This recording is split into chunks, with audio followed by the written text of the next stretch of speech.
नमस्कार। इस खास एक्सप्लेनर में आपका स्वागत है। सोचिए, एक ट्रेन टिकट सिर्फ कागज का टुकड़ा नहीं है, बल्कि रेलवे के साथ एक सीधा बिजनेस कॉन्ट्रैक्ट है। सर्विस में देरी हुई तो रिफंड का हक बनता है। आज हम इंडियन रेलवे के उन छुपे हुए नियमों को डिकोड करेंगे जो एक थका देने वाली देरी को फुल रिफंड में बदल सकते हैं। तो चलिए सीधे मुद्दे पर आते हैं। इमेजिन कीजिए प्लेटफॉर्म पर घंटों इंतजार करना पड़ रहा है। ऐसे में असल में क्या ऑप्शंस बचते हैं? क्या वो पैसा बस डूब गया समझे? बिल्कुल नहीं। दरअसल रेलवे ने अपना पैसा वापस पाने के लिए एक पूरा ऑफिशियल रोड मैप तैयार किया हुआ है। ये प्रोसेस शायद किसी भूल भुलैया जैसा लग सकता है, लेकिन हम इसे एकदम स्टेप बाय स्टेप डिकोड करेंगे ताकि रिफंड कभी भी हाथ से ना फिसले। तो सबसे क्रूशियल पॉइंट वो मैजिक नंबर है 3। जी हाँ, पूरे 3 घंटे। अगर ट्रेन की देरी 3 घंटे के इस जादुई आंकड़े को छू लेती है तो फुल रिफंड का रूल अपने आप एक्टिवेट हो जाता है। हमारे इस एक्सप्लेनर का एजेंडा बहुत ही क्रिस्प है। पहले 3 घंटे का नियम, फिर टिकट की एलिजिबिलिटी, उसके बाद ऑनलाइन और काउंटर रिफंड के तरीके, और आखिर में वो गलतियां जो आपका रिफंड ब्लॉक कर सकती हैं। चलिए फटाफट पहले सेक्शन की तरफ बढ़ते हैं। 3 घंटे का रिफंड नियम। ये बेसिक रूल एकदम क्लियर है। इसे एक छोटी सी केस स्टडी से समझते हैं।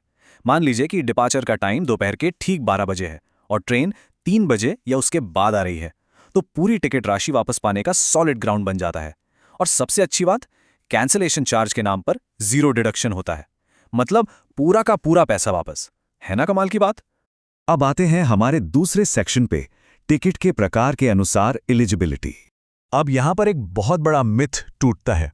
अक्सर लोगों को लगता है कि रिफंड सिर्फ कुछ ही टिकट्स पर मिलता है, लेकिन ऑफिशियल गारंटी ये है कि चाहे टिकट कंफर्म हो, आरएसी हो या फिर वेटिंग ही क्यों ना हो, ये सभी इस 3 घंटे वाले रिफंड रूल के दायरे में आते हैं। इसमें कोई एक्सेप्शन नहीं है।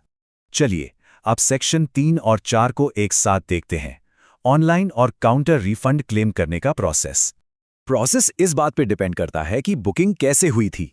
अगर ऑनलाइन ई टिकट लिया गया था तो ट्रेन के स्टेशन से छूटने से पहले ऑनलाइन टीडीआर यानी टिकट डिपॉजिट रिसीट भरना एकदम मैंडेटरी है। और अगर टिकट स्टेशन काउंटर से लिया गया था तो फिर डिपार्चर से पहले फिजिकली काउंटर पर जाकर ही उसे कैंसिल करवाना होगा। दोनों के रास्ते बिल्कुल अलग हैं। जो लोग ऑनलाइन टीडीआर फाइल कर रहे हैं, उनके लिए यह स्टेप सबसे ज्यादा क्रिटिकल है। ड्रॉप डाउन मेन्यू में जाकर बिल्कुल सही रीजन सिलेक्ट करना होगा। ट्रेन 3 घंटे से ज्यादा लेट है, बस यही ऑप्शन। इसमें कोई भी कोताही बरतना या कोई दूसरा ऑप्शन चुनना भारी पड़ सकता है। ये एक नॉन नेगोशिएबल शर्त है। अब अगर ये सारा प्रोसेस सही से फॉलो कर लिया गया तो टाइमलाइन क्या होगी?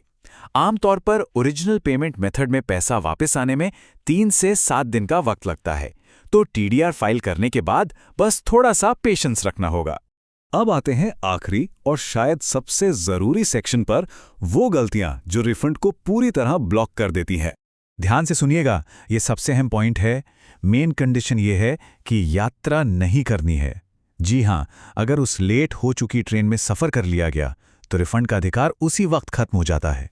ये रिफंड सिर्फ और सिर्फ तब है जब देरी की वजह से यात्रा को कैंसिल करने का डिसीजन लिया जाए।